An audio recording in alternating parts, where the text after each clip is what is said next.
हमारे जो आचार्य शंकराचार्य और ये मंडलेश्वर जो हिंदू धर्म के गुरुजन ये कहते थे कि हम पुराणों वेदों और गीता अनुसार तुम्हें ज्ञान दे रहे हैं, और इनको कख भी पता नहीं था पुराणों वेदों और गीता जी का।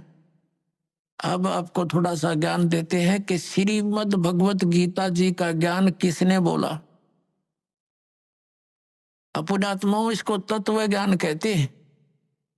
अब ये ज्ञान तो सबने पता है, किसी से पूछ लो तुरंत उत्तर दे देता है कि श्रीमद् भगवत गीता का ज्ञान किसने बोला, श्री कृष्ण जी ने बोला। पुण्यात्माओं यदि इस इतना ही कहने से बात बन जाती तो फिर गुरुओं की आवश्यकता क्या थी इन सदग्रंथों को समझने की। श्रीमद् भगवत गीता के अंदर श्री कृष्ण जी का तो रोल ही नहीं कहीं पर भी। पुण्यात्माओं ये वचन सुनोगे तो उठ पटांग लगेगी आपने, क्योंकि आप जी ने ऐसे गुरु मिले जिन आज तक यो ज्ञान निर्णय करके बताया ही नहीं। जब तक हम सृष्टि रचना से परिचित नहीं होते तब तक हम इस पॉइंट को नहीं समझ सकते जो दास अब क्लियर करने जा रहा है। सृष्टि रचना के विषय में स्वयं परमेश्वर ने आके बताया है कबीर साहब ने। यहाँ सृष्टि रचना तो नहीं सुनाऊंगा, लेकिन थोड़ा सा हिंट सदग्रंथों का दे करके और श्रीमद् भगवत गीता का ज्ञान किसने दिया वो बताएंगे।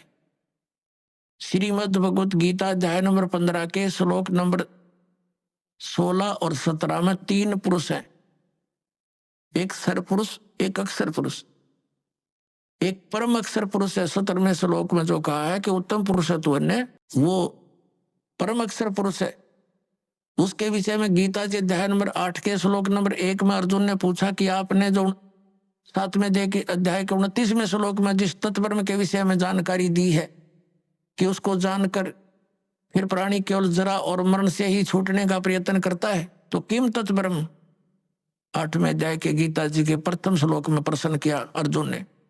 गीता ज्ञानदाता ने 8वें अध्याय के 3रे श्लोक में उत्तर दिया कि वो परम अक्षर ब्रह्म है।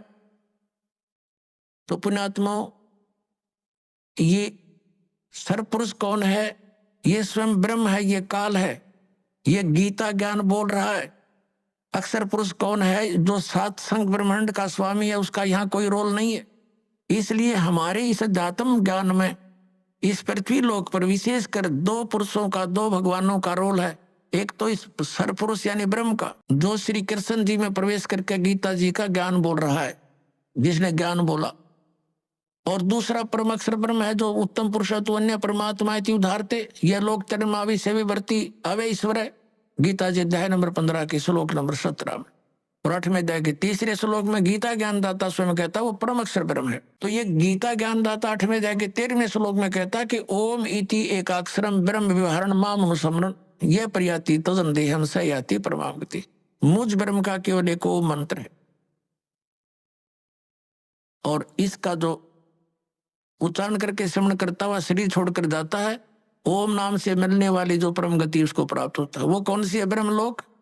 ओम नाम से ब्रह्म का है, ब्रह्मलोक में रहता है ब्रह्म, तो ब्रह्म प्राप्ति होती है। 8वें अध्याय के 16वें श्लोक में लिखा है ब्रह्मलोक पर्यंत भी जन्म मृत्यु के अंदर है। ये भी पूर्ण मोक्ष नहीं हुआ, क्योंकि ब्रह्मलोक में गए हुए प्राणी भी वापस आते।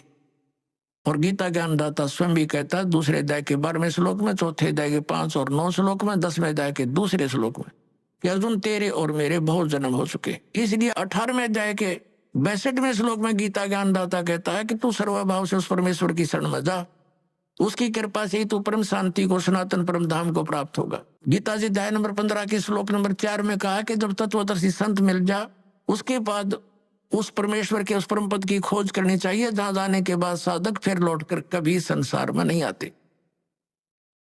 और जिस परमेश्वर ने सब ब्रह्मांडों की रचना की है और केवल उसी की भक्ति करो, ये गीता ज्ञानदाता कहता है। तो इससे सिद्ध है कि श्रीमद् भगवत गीता का ज्ञान देने वाले से भी कोई और एक सुप्रीम पावर है।